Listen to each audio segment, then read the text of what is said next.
Hello there, and welcome back to In the Shadows of Utopia. This is Series 1, The Cambodian Nightmare.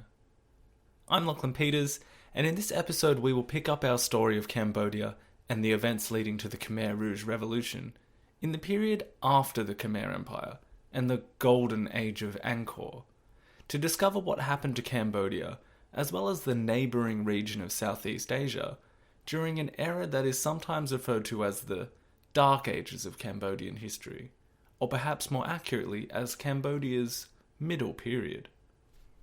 This episode will attempt to cover another 400 or so years of history, from about the 15th to the 19th century. And in doing so, we're going to have to expand the scope of the story. We're going to include the neighbouring regions that will become modern-day Thailand and Vietnam, into an explanation of how Cambodia transitions into modern history. Introducing these new frontiers will also coincide with the upcoming age of European colonialism. So we will begin to start pulling these larger scale themes into the story, as they will become increasingly relevant as we move on. What this series will attempt to do is give you an introduction to Cambodian history and the events and themes that help explain the revolutionary period in the 1970s, that is the Pol Pot era that will be the primary focus of the podcast. But we will also set up how wider historical themes and factors have a huge influence in these regionally specific events, as they will both eventually culminate in Cambodia's darkest and most horrific era. A deep explanation of the killing fields requires almost as much explanation of world history as it does Cambodian. The focus of this episode will be how and why there was this transformation from the Khmer Empire into Cambodia, and explaining the relationship that develops between Thailand, Vietnam, and the new Cambodia in this era between ancient glory and the approaching harsh realities of the modern world. This period of Cambodian history can almost be thought of like a childhood trauma. There are certain changes and events that will occur after the end of Angkor and before the French colonial period where Cambodia's spirit and ego will get damaged, traumatized even. And in the 20th century, this trauma will become extremely relevant to a kind of national nervous breakdown, where so many little facets of this story will combine to almost destroy Cambodia and its people. So unlike the last few episodes, this part of the story will not focus on Cambodia exclusively. But in doing so, we will begin to appreciate how some vitally important aspects of Cambodian history will not be decided upon by the Khmer themselves, but will increasingly begin to originate in the world around them. This is episode 4, Becoming Cambodia.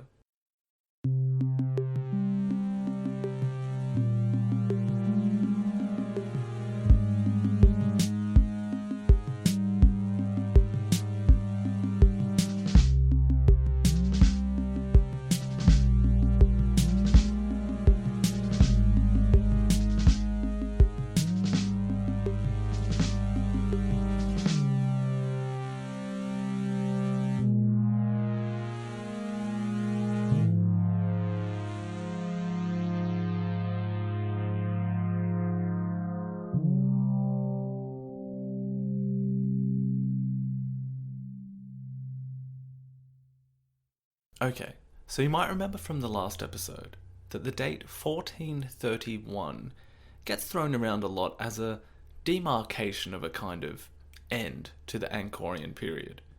That is to say that the period of Cambodian history centered around the mega city of Yasodharapura, also known as Angkor, which is famous, as we discussed, for its huge temples, monuments, vast artificial lakes, and the general scope of an empire that, it stretched across most of mainland Southeast Asia. So why is 1431 the end date of that empire? Well, some historians think that that is the year that there was a large invasion from the civilization that is going to become modern Thailand. Basically, they sacked Angkor and took over that part of the country for a bit. which led the capital city to be abandoned. This story might not strictly be the case, but regardless of the actual details, there is a general feeling that this date is useful because it helps define the end of an era for Cambodian history. We discussed the possibilities of environmental factors influencing the stagnation of the complex system of causeways and reservoirs that supported the perhaps million or so inhabitants of Angkor, as well as the rise of the Thai kingdoms and their subsequent routine invasions of the Khmer Empire, and how this slowly eroded some of the dominance the kingdom had over the region. Now, the reason we're going to use the word transformation to describe this period following the golden age of Angkor is because what we are seeing is not really a sudden collapse or decline, but more of a series of gradual shifts and developments away from some of the more fundamental institutions that characterized the Angkorian era. What I mean by that is that some of the famous examples of what historians associate with the heights of the Khmer Empire, things like large and elaborate stone temple building, a Hindu-oriented royal family, those large hydraulic networks, even the basic structures of a society focused on heavy taxation and rice farming, these traditions seem to fade from importance or even stop altogether in the time after this period. This is sort of like when you find an old photo album and you see some pictures of yourself and some of the clothes you're wearing or haircuts you have, and they remind you of just how much you liked a certain band or type of music at that time in your life. Like if you'd asked yourself at that age whether you would stop listening to whatever your favorite band was. Now, if you're anything like me, the answer probably would have been an assured, no way, buddy. This is who I am. You know? Well, if you'd asked a king in the Angkor period whether building huge stone representations of Hindu mythology would ever be not cool, I'm sure you'd get a pretty similar answer. Civilizations, like teenagers, have a tendency to grow and transform over time. And just like you might be able to delineate your own personal heavy metal phase, my first heavy metal phase was from about 2004 to 2008, historians have a similar view of the Angkorian era based on how certain aspects of the Khmer civilization change or stop altogether following this period. So, just like you might not have stopped listening to Judas Priest overnight, a lot of these cultural changes didn't happen instantaneously. In fact, some of the transformations that Cambodian civilization would undergo probably started in the era of the greatest of the Cambodian kings, Jayavarman VII. He was the Buddhist king who expanded the empire to its greatest extent and built famous temples such as the Bayon. All of this is a kind of roundabout way of saying that Angkor didn't just end one day in 1431. There wasn't some cataclysm which caused everyone to just abandon the city and run to the forest. There was a host of different forces involved that saw the civilization begin to transform into what would eventually become modern Cambodia. And one of the clearest indications of this new direction was the shift in power of the Khmer civilization from that site around Angkor, which corresponds to the area near the modern-day city of Siem Reap, to the city that would become the new capital, and remain so into the present day, known as Phnom Penh. So, why Phnom Penh? Well, again, this is a little easier to imagine if you have a bit of familiarity with the geography of the region, or a map handy, but basically, if you recall how we talked about the Great Lake of Cambodia, known as the Tonle Sap, if you followed the tributary river of that lake down toward the center of Cambodia, this river connects with the Mekong River, which is a big one. From there, the Mekong River flows down south into a complex delta, which again flows into the South China Sea. Without getting into too much detail here, I should also mention that the Mekong is of huge environmental importance to the region, and is second only to the Amazon River in terms of biodiversity. But if we're talking about this location's utility in relation to the transformation of Cambodia in this era, well, shifting the capital toward the confluence of the Tonle Sap and the Mekong rivers provides the opportunity for your civilization to focus less on basing your whole economy on rice production and the system of taxation of that crop, and more toward becoming a trading kingdom. What you've effectively done by setting up your capital in Phnom Penh rather than Angkor is taking control of this massive highway that runs through your country, down from Laos and into the South China Sea. Now, you've still got access inland to the Great Lake and to Angkor, but you've also set up this massive area where you can take advantage of the trade with China, which has greatly expanded in this period, and really integrate yourself into an economic system that's burgeoning. Legend has it that Phnom Penh was founded after an old woman named Lady Pen discovered a tree floating down the Tonle Sap River after a storm. Inside the tree she found images of the Buddha, and taking this as a miraculous sign, she had the tree used to build a temple on a small hill to house these images of the Buddha. This temple is known as Wat Phnom, and although it has been rebuilt several times, it's still an important feature of the modern-day capital. The name, Phnom Penh, means Pnom's hill, in reference to the temple on the hill built by Lady Pen. Now, you can decide for yourself whether Lady Pen really did find that tree floating down the river, but the date we have for Phnom Penh being established is around 1371, which is roughly 60 years before the major Thai invasion that sacked Angkor and led the Khmer king Ponhiyat to move the capital from there to Phnom Penh. So that's sort of what's going on right after the so-called Angkor period ends. But it's also where we can address what's going on with Angkor and the relationship that is developing between the Thai kingdoms that used to pay tribute to the Khmer Empire, but are now beginning to rival their former masters. I previously mentioned that there was a large Thai invasion of Angkor in 1431, but it seems like their administration of the city only lasted about 20 years before a Khmer army came back and overthrew them. However, once Yasodharapura was reclaimed, its status as capital was not restored. Phnom Penh would remain the seat of the royals in Cambodia. The period following this sack and resack of Angkor could kind of be described as the two kingdoms, one new and one old, kind of figuring each other out. Remember, the rise of the Thai kingdoms was a relatively recent process. The original tribes had migrated from southwestern China from around the 11th century. Meanwhile, the Khmer in this new, strange, post-glory days phase, where the civilization is looking for sure footing. This is a slightly complex idea, so I'm going to rely on historian David Chandler's insights into the period from his book, A History of Cambodia.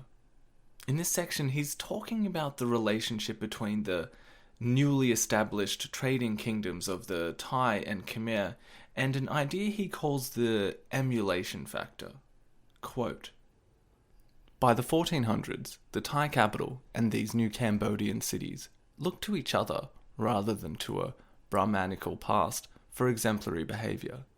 Until the end of the 16th century, moreover, Phnom Penh and the Thai capital considered themselves not separate polities, but participants in a hybrid culture. The mixture contained elements of Hinduized kingship, traceable to Angkor, and Theravada monarchic accessibility, traceable to the Mon kingdoms, which are a sort of group in Burma, and had practiced Theravada Buddhism for almost 1,000 years, as well as remnants of paternalistic, village-oriented leadership traceable to the ethnic forerunners of the Thai. Throughout the 14th and 15th century, the official language common to both kingdoms was probably Khmer. In both societies, the Buddhist Sangha, or monastic order, was accessible in its lower reaches to ordinary people. Brought into contact with each other through wars, immigration, and a shared religion, the newly established Thai and Khmer kingdoms blended with each other and developed differently from their separate forebears." End quote. So what Chandler is saying here is that there is a kind of cultural blending going on in this period that represents a departure from what we considered as the hallmarks of the old Khmer Empire, which again cannot be thought of within any modern notions of what a country or state correspond with. but there is a much more fluid period of history, and the movement of people, ideas, and religions in this period highlights this sort of blending dynamic between the Thai kingdoms and the Khmer. Chandler goes on to say that this sort of cultural blend was rarely peaceful. So, just because we share some ideas and customs, don't think we are going to be competing here. Between the 14th and 19th centuries, there were frequent wars between the two kingdoms. And it should be noted here that the Khmer were winning some of them too. So you can imagine two fighters kind of circling each other in the ring, throwing the occasional punch and analysing the opponent's reaction.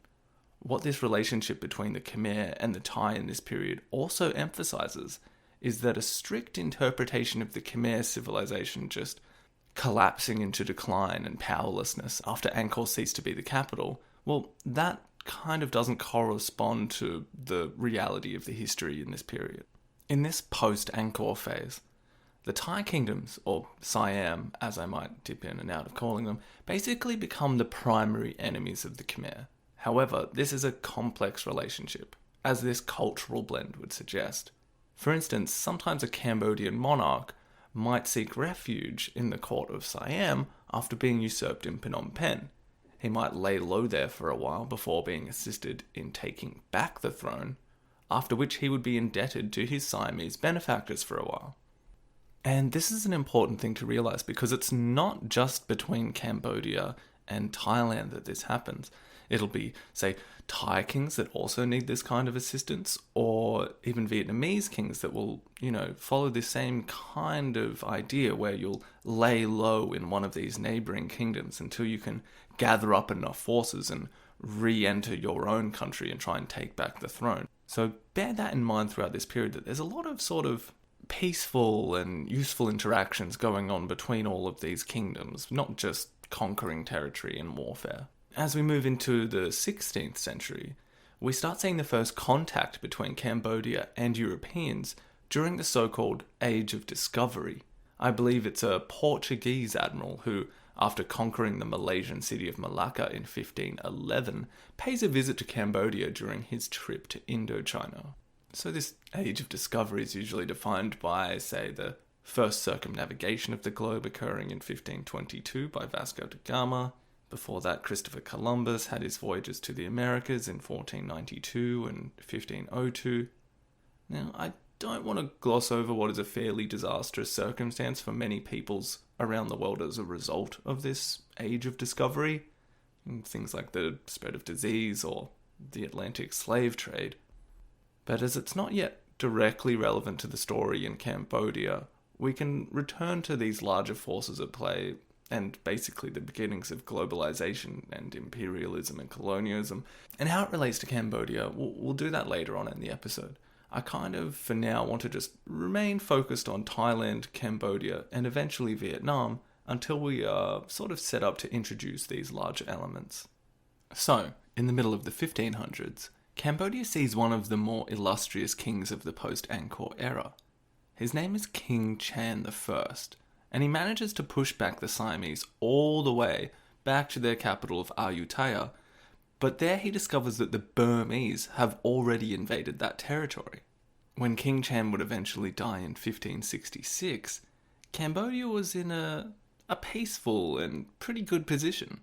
They'd turned a new capital into a flourishing trading post.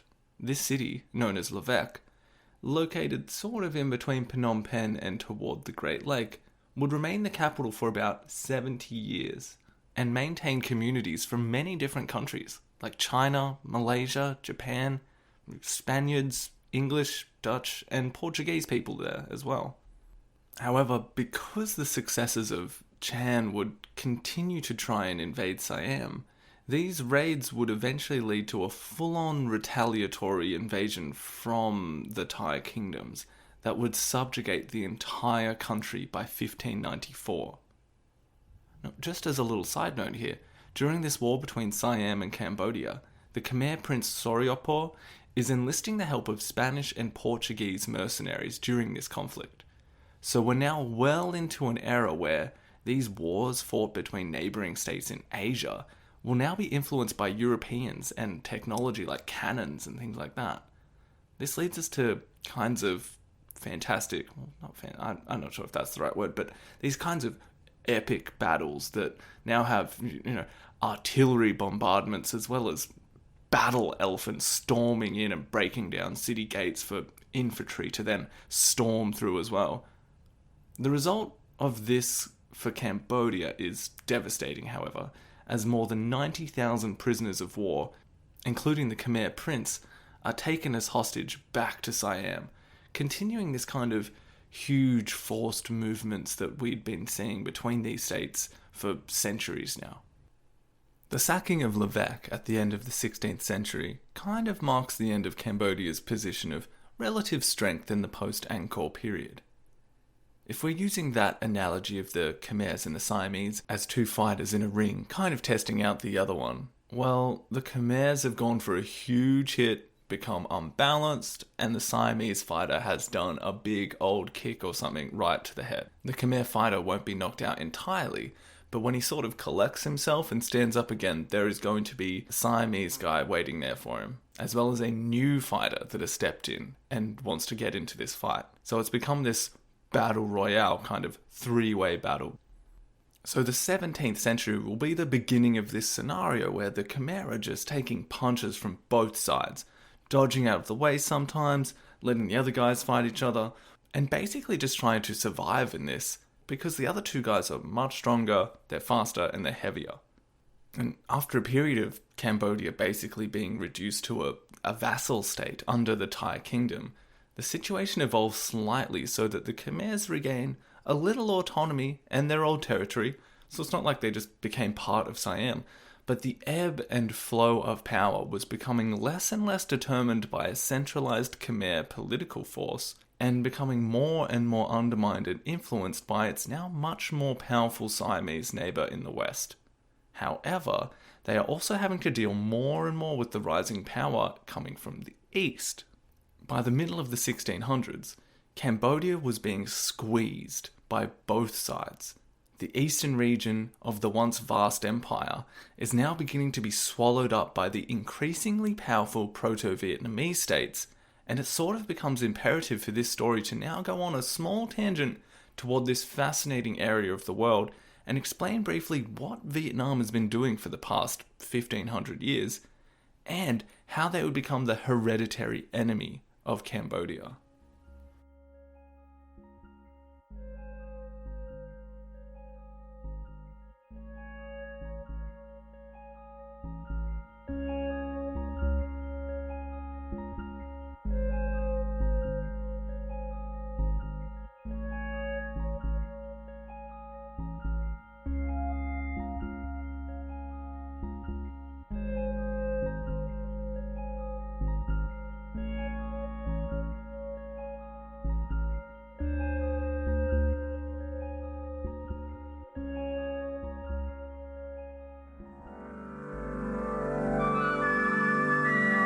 Daddy, what's Vietnam? What's Vietnam? A question a child might ask, but not a childish question. A question that in the past has led not to answers, but only to other questions. What were we fighting for? Why didn't we just drop the bomb? How could we fight an enemy we couldn't even see? Did all those people die? So the clip that you just heard is from a commercial for a series of books by Time Life in the 1980s. Some of you might have heard that pretty iconic quote, a question a child might ask, but not a childish question, from other pop culture references. But the whole "what's Vietnam" part of it stuck with me when I heard it during my childhood, even though it was on a cartoon in the 90s, and I think that's because in the Western cultural psyche, we're exposed to this relatively small idea of Vietnam, not so much as a country with a rich and long history, but as a war. So, even the mention of the word Vietnam might have your brain start accessing its built-in music collection and automatically playing something by the Rolling Stones or Jimi Hendrix. Or maybe the automatic move for your brain is the box of movies and scenes from Apocalypse Now, Platoon, Full Metal Jacket. These are all starting to be queued up in your mind. And all of this makes sense. I mean, it's pretty much 50 years of exposure to these iconic images and sounds associated with Vietnam, But it is a little rare that the history of this country is explored without reference to the 20th century and relation to the West, be that France or the United States. Naturally, this podcast will eventually have to dig in deep with the role that Vietnam plays in the Cold War, but the country will also be of huge importance to the story of Cambodia, well before Indochina becomes the focus of foreign powers. So, not only will Vietnam act as a kind of conduit for the big history themes of this series to be channeled through, and particularly how they are then related into Cambodian history, but Vietnam is also hugely important on this smaller regional stage, where the context surrounding the relationship between the people in this region will also play a large role in how this story plays out. So in this dual sense, the idea of Vietnam, as it is commonly thought of in the West, the guitars, machine gun fire, helicopters, the bright explosions of jungle, the horror and guilt that hangs in the Western consciousness about this war, all of that, it's hugely relevant to the story of Cambodia and the Khmer Rouge Revolution. But so is the Cambodian idea of Vietnam, as a kind of national boogeyman. You might remember what Sihanouk said in that interview I included in the introduction episode, where the leader of Cambodia said something along the lines of, the Vietnamese, whether red or blue, he means either capitalist or communist, have this desire to come into Cambodia and occupy our land. The story of the Cambodian Revolution requires significant attention to be paid to the relationship of Cambodia to its eastern neighbour, centuries before any fictional colonel will tell us about how much he likes the smell of napalm in the morning.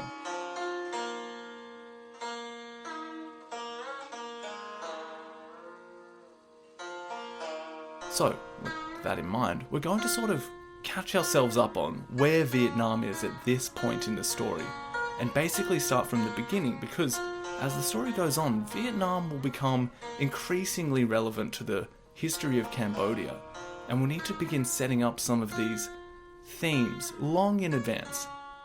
Alright, so first things first. The territory that is now known as Vietnam covers the relatively thin region on the eastern side of the Southeast Asian mainland. Today, the country kind of takes the shape of an S on the map, on the top bordering China and Laos, while the bottom section of the S rests against Cambodia's eastern and southern border. Much like Cambodia's current borders, the Vietnamese ones have changed considerably depending on how far back we want to look.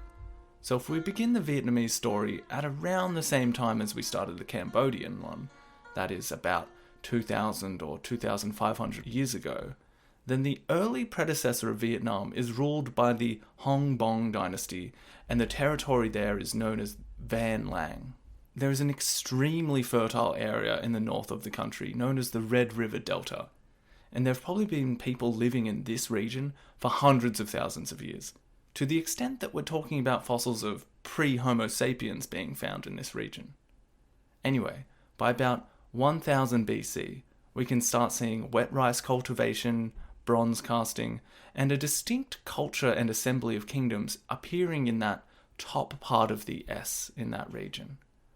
So the country starts out being situated only in that very top section of what the territory would eventually encompass. However, unlike the Khmer, who sort of had their own thing going on for 1,000 years or so, where there was a civilization developing their own kingdom and culture, which had influences from other sources, yeah, but without necessarily ever being actually dominated by these outside influences. The early history of Vietnam in the same time frame, that is from about 179 BC to 938 AD, well, that time period is one that is completely dominated by the Chinese.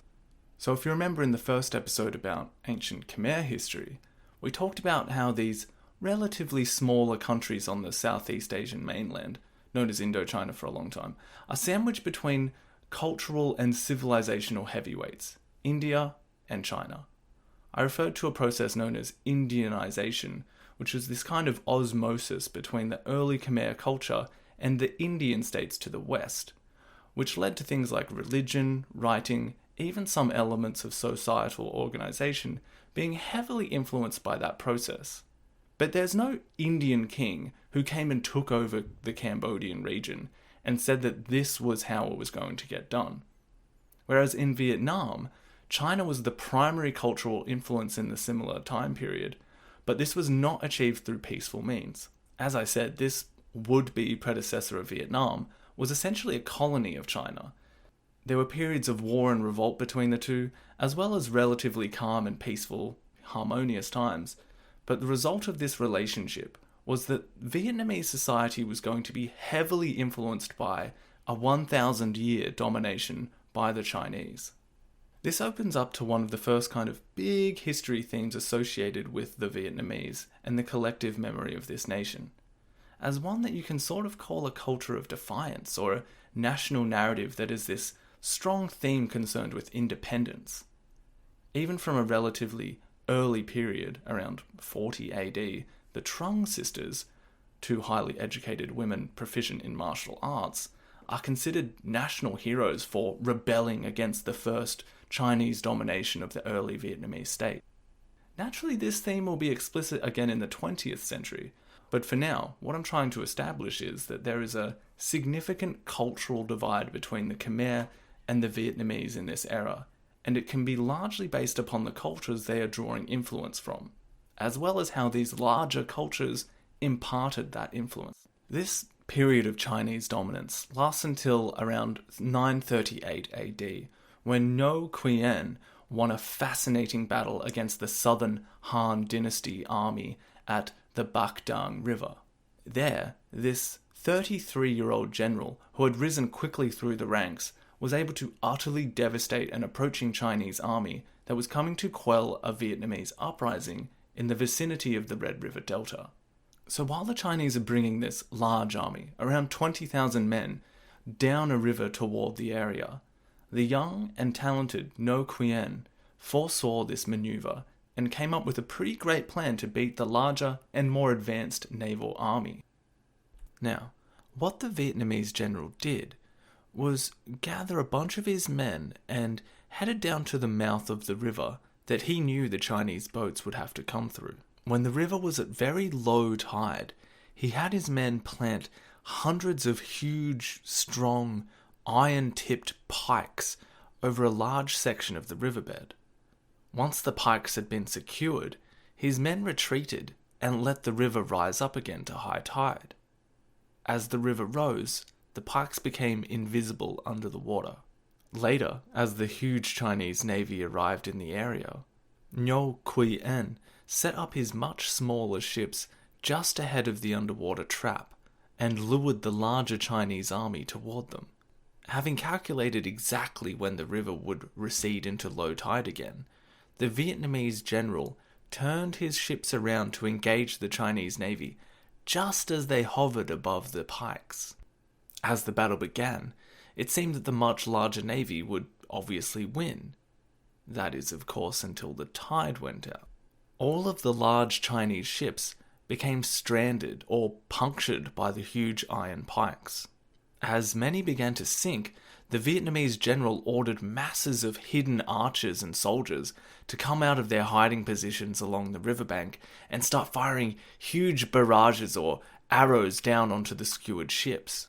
Eventually, his forces completely overran the entire Chinese fleet and slaughtered most of them, including Liu Hongkao, the leader of the southern Han army and the son of the Chinese emperor. This was a huge victory, and one that relied on an exquisite understanding of the environment to produce an ingenious way of besting a much larger and more technologically advanced army. The use of hidden, pointed sticks by the Vietnamese might sound like a familiar tactic to those aware of some of the guerrilla tactics that would be employed about 1,000 years later. But like I said earlier, you have this narrative starting to emerge where the Vietnamese will struggle for independence against a larger, more dominant foe. And after this huge victory, the early predecessor of the Vietnamese state is proclaimed independent from China and renamed Dai Viet, meaning Great Viet, by No Quyen, who then becomes king of this new land. Soon after this victorious independent era began, a period called Dynastic Vietnam by historians. Dai Viet would enter a kind of golden era under the Le dynasty, and then the Tran dynasty. During this period, we see the continuation of a Vietnamese style of Chinese statecraft and laws, while Confucianism remains a spiritual element in the region, as well as Taoism and Mahayana Buddhism.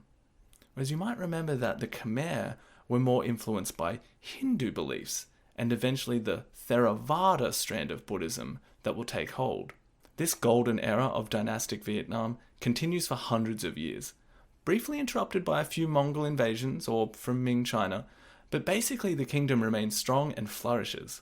And this early Vietnamese state, which remember was just the top of that S on the eastern side of Southeast Asia, eventually begins expanding south in a process of annexation known as Nam Tien, literally southward expansion. This march to the south, as it is commonly referred to, will see the Vietnamese completely defeat the kingdom of Champa in 1471. If you recall, the kingdom of Champa occupied that middle to bottom area of the S-shaped country that Vietnam would eventually become, and the people there were a big player in the region from around the 2nd century. Remember, it was the Chams from Champa who King Jayavarman VII defeated on the Tonle Sap, and after that he went on to use that victory to propel the Khmer into their own golden era. The Chams were culturally more similar to the Khmer than the Vietnamese, with similar influences from India and Java, but also from Arab traders who would introduce Islam to this region in around the 10th century. Islam would eventually become the religion of the Chams, even until today, where in the communities which still exist in Cambodia and Vietnam, there is a fervent adherence to the faith. Anyway, the Cham were, back in the day, a part of the big boys, for centuries really, until this gradual expansion south from Vietnam would eventually result in the complete destruction of their kingdom. This Cham Dai Viet War in 1471 is probably the most decisive one. It involves something like 300,000 Dai Viet against about a 100,000 strong Cham army. And the Dai Viet under Emperor Li Tan Tong utterly destroys much of the kingdom. The Chams appeal to China, who only verbally rebuke the Vietnamese, who will go on to slaughter more than 60,000 Chams in the capital. After this, there are very few pockets of territory that remain under Cham control, but even these are completely annexed over the next few hundred years. This annex of Champa has been called genocide by some historians, including one of the most well-known scholars of Cambodian history, an Australian and fellow alumni of Monash University, Ben Kiernan. But by all accounts, the war sounds absolutely brutal and ruthless on behalf of the Dai Viet. As I said, it didn't quite end in the 15th century, and over the next 250 years or so, the Vietnamese would continue smashing the remaining Cham territories or assimilating the Cham people, until about 1692, when the surviving Cham royalty and around 5,000 others flee into Cambodian territory. Maybe 50,000 or so other unassimilated Chams remain in a small area on the southern coast of what is now today Vietnam. After the Dai Viet had consolidated most of that Cham territory into their own, that left the Khmer's eastern border to be resting alongside this expanding Vietnamese state. By the 1620s, there was a kind of split between a northern faction in Vietnam known as the Le dynasty and a southern one known as the Nguyen Lords. There was a civil war between the north and south of Vietnam, and during this period, the southern Nguyen Lords began slowly encroaching into Khmer territory, eventually taking over a Khmer city known as Pre Angkor, which is the modern-day Vietnamese city of Saigon, or Ho Chi Minh City. And this process of taking Khmer territory is done in a way that may have been seen as civilizing from the Vietnamese perspective.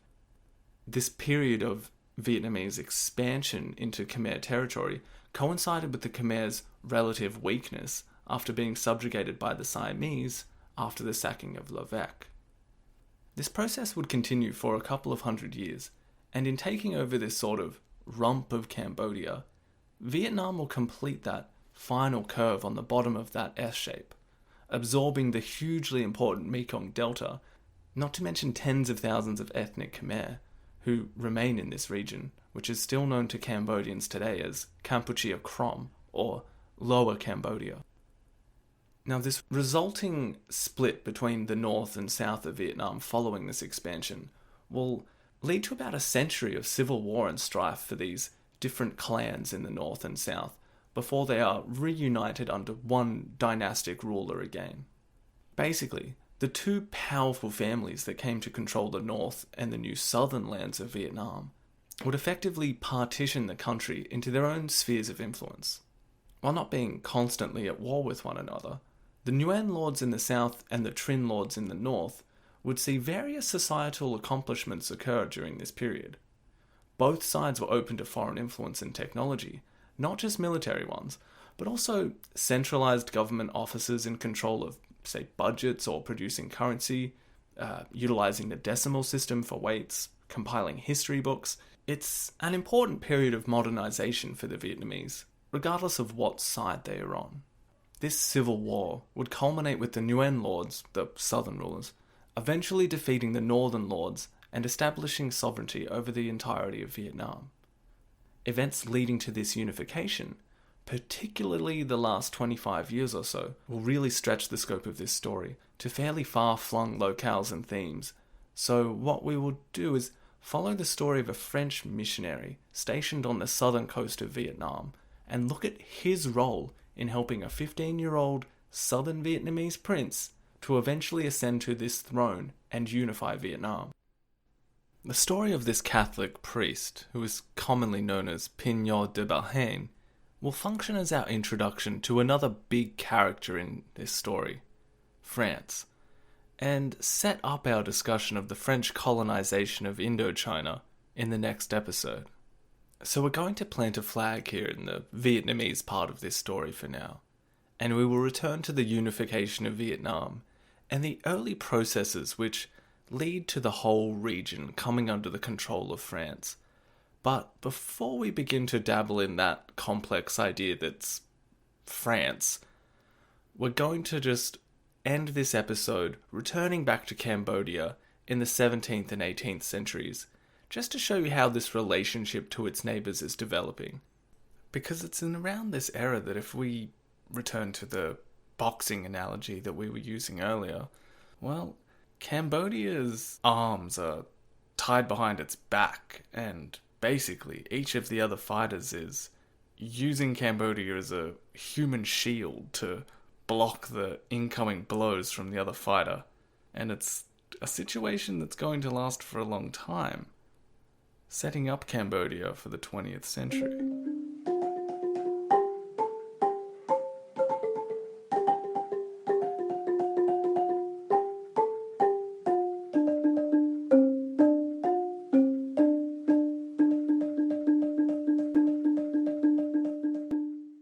So as the 17th century ends, we have this scenario where the access to the sea for Cambodia has been cut off by the southern Vietnamese. This area containing the Mekong Delta is such a big deal, not only because of the people and territory you lose, but also because you lose access to the booming trade opportunities which have become such a relevant modernizing factor for Asian economies and societies in this time period. So, over the few hundred years since the glory days of the Khmer Empire, the Khmer have been pushed east by the Siamese, then back to the west, then back east again. They've lost control of their territory and are now practically at the mercy of a new kingdom who encroaches further and further into their land. Meanwhile, the western region of Cambodia, Battambang, even the areas around Siem Reap, which, as I said earlier, is the province that contains Angkor, at this time, this area also comes under the control of Siam. So the court at Phnom Penh is sort of in this vice grip scenario where everything is getting squeezed from both sides. The royal family in Phnom Penh, when it was stable and not marred by infighting, betrayals and power struggles, which it was basically all of the time, was often looking to the Siamese to the west when they needed help repelling an invasion from the Vietnamese in the east. Or perhaps the tables would turn and a new king would seek to reclaim the throne by siding with the Vietnamese in order to beat a Siamese-backed ruler. Cambodia becomes this kind of buffer between Vietnam and Siam, where the Khmer have ceased to be a threat to these countries, but are more of a stage for these now more powerful states to use to attack each other. It's in this time that the royal family in Phnom Penh becomes much less revered by the average person out in the villages.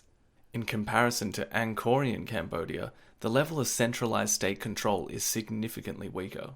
So what is going on for the general Cambodian population during this period? That is, the people outside of the capital city and in the districts in the countryside. Well, the people were still mostly subsistence farmers. Rural trade was still done in barter rather than with money, which was only used in the city and by some minority groups. The large irrigation work, which were emblematic of the ancient Angkor period, was seldom used, and farmers usually had kind of small plots of land where the men and women who tended them would work side by side. Yields were low and surpluses were rare. There weren't really roads to speak of either until the 1830s, and there was no incentive and little technology for farmers to use to vary their crops, sell their surpluses, or increase their holdings. Meanwhile, bandits, armies, or officials would often carry off any surpluses that they could find when they passed through. This leads historian David Chandler to write in A History of Cambodia, quote, "By the standards of Southeast Asia at the time, Cambodia was poor. Unlike Burma and Laos, its soil contained few gems or precious metals. Unlike Siam, its manufacturing, trade, and commerce were underdeveloped, and finished goods like brassware, porcelain, and firearms all came from abroad. Unlike Vietnam, Cambodia's communications were poor, and its internal markets were also comparatively underdeveloped." End quote. The Vietnamese emperor in 1834 would say that Cambodia was, quote, "truly a barbarian country, because the people do not know the proper way to grow food. They use mattocks and hoes, but no oxen. They grow enough rice to have 2 meals a day, but they do not know how to store rice for an emergency." End quote. So the impression here is twofold. First, we're starting to see this perception that the Khmer aren't doing that great in this era. The fall from grace is real. The population looks a little static, disconnected. The Vietnamese are conquering parts of their territory and almost seeing it like they're doing the Khmer people in these villages a favour.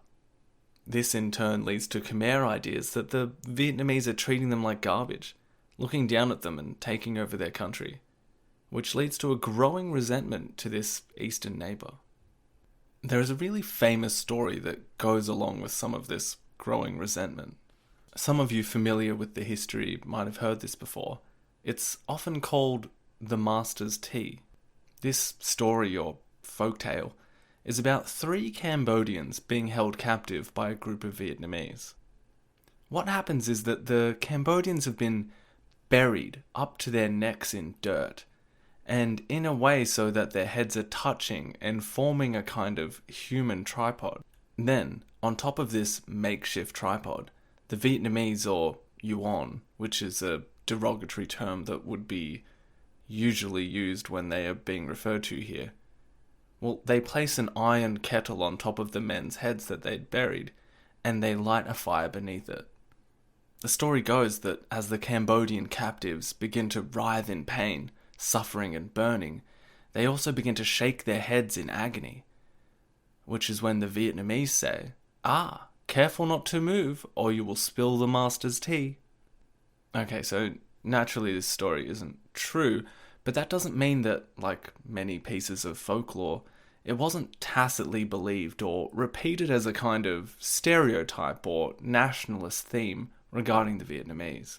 In fact, the story would even be included in a 1978 document produced by Democratic Kampuchea about the Vietnamese called The Black Paper. Anthropologist Alexander Hinton gets pretty deep on this story and what it means in his book, Why Did They Kill? So I'll read you a passage here as he illustrates some of the meaning behind this popular folktale and how it relays the kind of real contempt, anger and hatred of the Vietnamese that's ingrained into the Cambodian national narrative. Quote, "The legend of the Master's Tea embodies a number of Khmer nationalist themes regarding the Vietnamese. First, their evil nature is shown through sadistically burning and inflicting incredible suffering upon the helpless victims. Second, their attitude toward Cambodians is shown, i.e. scorn, superiority, and lack of sympathy. Third, their desire to destroy Cambodia and its people. It also symbolizes the Khmer's historical loss of face, seen in the abuse of the victim's head, which in Southeast Asian bodily symbols represents hierarchy and respect. It also conveys Cambodia's constrictive geographical location, in that they are buried up to their neck in sand. And finally, it symbolizes Cambodia's victim status and the emotional heat that these conditions generated, shown in the writhing in flames, which is an embodied metaphor for shame and anger." End quote. Another version of these kinds of anti-Vietnamese folk tales was the idea that sugar palm trees, emblematic of Cambodia, will stop growing a few miles before the border with Vietnam, and this is apparently because the trees just don't want to grow there.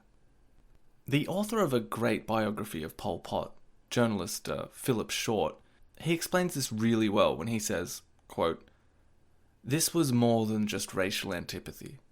This was a massive national inferiority complex, which took refuge in dreams of ancient grandeur. The cultural fracture between the two peoples, between Confucianism and Theravada Buddhism, between the Chinese world and the Indian, was one of mutual incomprehension and distrust, which periodically exploded into racial massacres and pogroms." End quote. This theme of a fracture between Cambodia and Vietnam will become increasingly important throughout the series.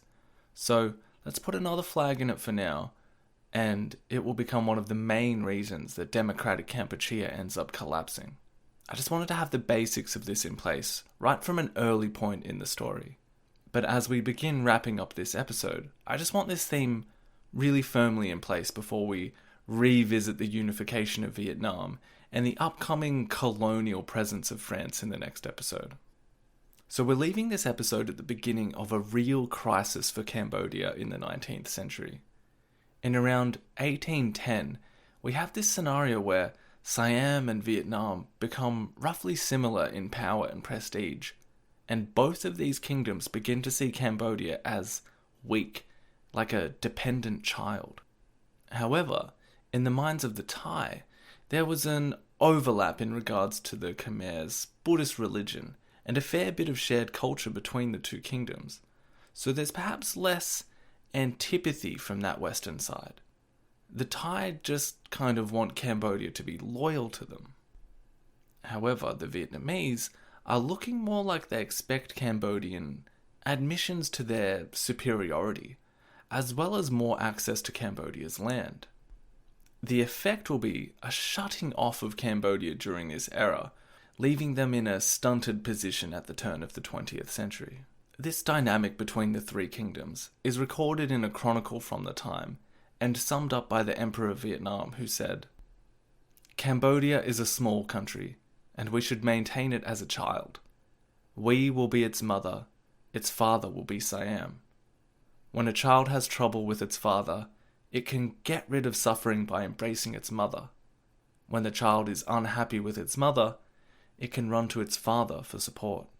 This scenario couldn't last for long, however, and this game of going from one parent to another would eventually lead to Cambodia becoming less and less capable of controlling its own affairs, and for a period in the 1840s, Cambodia will cease to exist as a recognizable state, when much of its territory, including the capital region of Phnom Penh, will be completely administered as a component of Vietnam.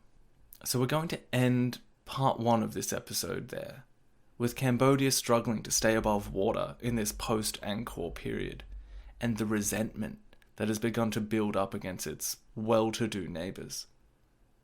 In part 2, we will return to Vietnam and learn how a French Catholic priest helped unify the country, and what this would mean for Indochina in the years leading into the 20th century. This was episode 4 of In the Shadows of Utopia, Series 1, The Cambodian Nightmare. This is Lachlan Peters, and if you have any questions or comments about the show, feel free to email me at shadowsofutopiapodcast@gmail.com. Thank you for listening.